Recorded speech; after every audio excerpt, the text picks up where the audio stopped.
আল্লাহু আকবার। মুয়াজ্জিন সাহেব যখন এইভাবে আযান দিতেন, আমি সঙ্গে সঙ্গে দোকানটা বন্ধ করে চলে যেতাম, কারণ আমার মালিক আমাকে ডাক দিয়েছেন। আমি আর দোকানে বসে থাকতে পারি নাই। আমার মালিকের ডাকে সাড়া দিতে, আমার মালিকের কাছে যাইতে, আমার মালিকের ডাকে সাড়া দিতে আমি দোকান বন্ধ করে চলে যাইতাম নামাজে।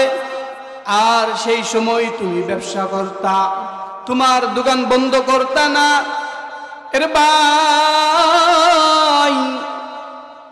আল্লাহ পাক রব্বুল আলামিন তখন সেই ব্যক্তিকে বলবেন, তোমাদের কাছে তো আমি পয়গম্বর পাঠিয়েছি, উলামায়ে কেরামদেরকে পাঠিয়েছি,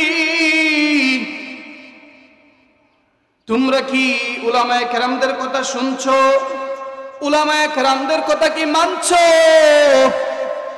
দ্বীনি মজলিসের মাধ্যমে যখন ডাকতো যাওয়ার জন্য তখন কি যাইতা?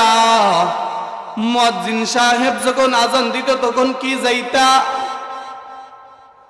আমি মালিক যখন তাদেরকে দায়িত্ব দিয়ে পাঠাইতাম, তারা তখন যাইতো, তোমাকে ডাকতো, তুমি বলতা তোমার সময় নাই।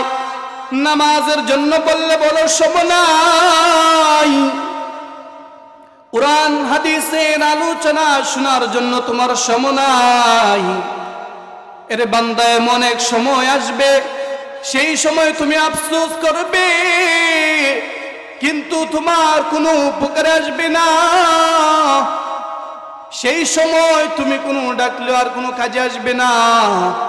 এই করে দুনিয়ার থাকতে, শক্তি থাকতে, যৌবন থাকতে, শরীরের মাধ্যমে শক্তি থাকতে আল্লাহ পাক রব্বুল আলামিনের ডাকে সাড়া দাও, মহান রবের ডাকে তুমি সাড়া দাও। এর মুসলমান নবীর উম্মতের দল, আমার নবী এত কষ্ট করছেন, এত কষ্ট দুনিয়ার মাধ্যমে করছেন। দুনিয়ার মাধ্যমে যখন আল্লাহ পাক রব্বুল আলামিন রাসূল সাল্লাল্লাহু আলাইহি ওয়াসাল্লাম যখন কষ্ট করছেন, শেষ বিদায় হজের ভাষণে রাসূলুল্লাহ সাল্লাল্লাহু আলাইহি ওয়াসাল্লাম বললেন, এরে আমার উম্মতের দল, আমি নবী তোমাদের কাছে দুইটা জিনিস রেখে যাই। এই দুইটা জিনিস আমার যে উম্মতে ধরে রাখবে, এই দুইটা জিনিস আমার যে উম্মতে পালন করবে, এই দুইটা জিনিস আমার যে উম্মতি ধরে রাখবে, কাল হাসরের ময়দানে সে আমার সঙ্গে জান্নাতে যাবে। সেই দুইটা জিনিস কি? রাসূলুল্লাহ সাল্লাল্লাহু আলাইহি ওয়াসাল্লাম বলেন, তোমাদের মাধ্যমে আমি এই কুরআনুল কারীম রেখে গেলাম। এই কুরআনকে তোমরা আঁকড়ে ধরো, এই কুরআনের কথাগুলো মানো, এই কুরআন অনুযায়ী আমল করো রে মুমিন। এই কুরআন অনুযায়ী যদি আমল করতে পারো, এই কুরআন যদি তেলাওয়াত করে যেতে পারো, এই কুরআন তেলাওয়াত যদি পড়তে পারো, এই কুরআন তেলাওয়াত যদি নিয়মিত করো, আমল করো, এই কুরআন তেলাওয়াত যদি তুমি বেশি বেশি করো, কবরে যাওয়ার পর ওই কুরআন শরীফ তোমার নাজাতের উসিলা হয়ে দাঁড়িয়ে যাবে রে। আর দ্বিতীয় নম্বরে রাসূলুল্লাহ সাল্লাল্লাহু আলাইহি ওয়াসাল্লাম বলেন, আমি নবীর সুন্নতকে যারা আঁকড়ে ধরবে, আমি নবীর সুন্নাত যারা পালন করবে, কাল হাসরের ময়দানে আমি নবী তাদেরকে জান্নাতে নিয়ে যাব। এর নবীর উম্মতের দল, তোমার আজকে চুল কাটা হয়নি উমরের, তোমার আজকে চুল কাটো মেসির, যারা কোনোদিন মুসলমানদেরকে দেখতে পারে না, যারা কোনোদিন মুসলমানদেরকে ভালোবাসে না, যারা কোনোদিন মুসলমানদের আজানকে সহ্য করতে পারে না, তাদের মডেলে তুমি মডেলের বেশ ধরো। নবীর সুন্নত নাই, তোমার মাধ্যমে নবীর কোনো সুন্নত নাই।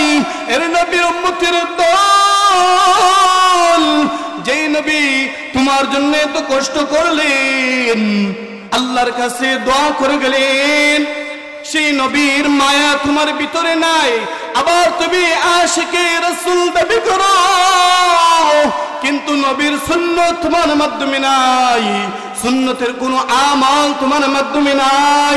এর নবীর উম্মতের দল, যদি জান্নাতে যেতে চাও, রাসূল সাল্লাল্লাহু আলাইহি ওয়াসাল্লাম বলছেন, এক নম্বর তোমরা কোরআনকে আঁকড়ে ধরো, দুই নম্বর আমি নবীর সুন্নতগুলি পালন করো, তাহলে আমি নবী তোমাদেরকে জান্নাতে নিয়ে যাইব।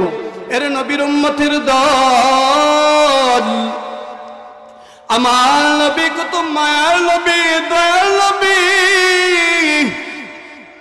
আমার নবী কত কষ্ট করলেন, কিন্তু তুমি উম্মতে এখনো তুমি বুঝো না। তোমাকে নামাজের কথা বললে বলো শোনো নাই। উলামায়ে কেরামরা যখন ডাকেন, আসো নামাজটা আদায় করে নাও, তুমি বলো তোমার কাপড়টা নাপাক, তোমার শরীরটা নাপাক, তোমার শরীরটা ভালো না। তুমি চিন্তা করে দেখো, একটা কুকুর সকালবেলা প্রস্রাব করে পানি নেই না, কুকুরটা সারাদিন যেমনি ভাবে নাপাক, তেমনি ভাবে তুমিও যদি প্রস্রাব করে পানি না নাও, তাহলে তুমিও যদি নাপাক থাকো, তাহলে ওই কুকুরের মাধ্যমে আর তোমার মাধ্যমে কি ব্যবধান রইল? এর নবীর উম্মতের দল, একটু চিন্তা করো, দিলের কানটা লাগায় শুনে নাও। এই কোরআন তাফসীর মাহফিল প্রতিদিন হয় না রে বাবা, এই কোরআন তাফসীর মাহফিল সবসময় হয় না। এই কোরআন তাফসীর মাহফিলের মাধ্যমে তোমাদেরকে স্মরণ করে দেওয়া হয়, আমার নবীর কষ্ট শুনিয়ে দেওয়া হয়, আমার নবী কেমন ছিলেন, আমার নবীর আখলাক কেমন ছিল, আমার নবীর চরিত্র কেমন ছিল, আমার নবী কি বলে গেল, আমার নবী কি জানিয়ে দিয়ে গেল, আমার নবী কি নিয়ে আসলো, সেইগুলা তোমাদেরকে জানিয়ে দেওয়ার জন্য আজকে এই তাফসীর মাহফিল।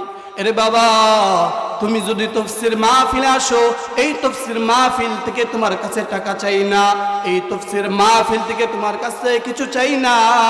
আরে বাবা, তোমার কাছ থেকে একটু সময় চাই, দিলের কানটা লাগায় শুনে নাও।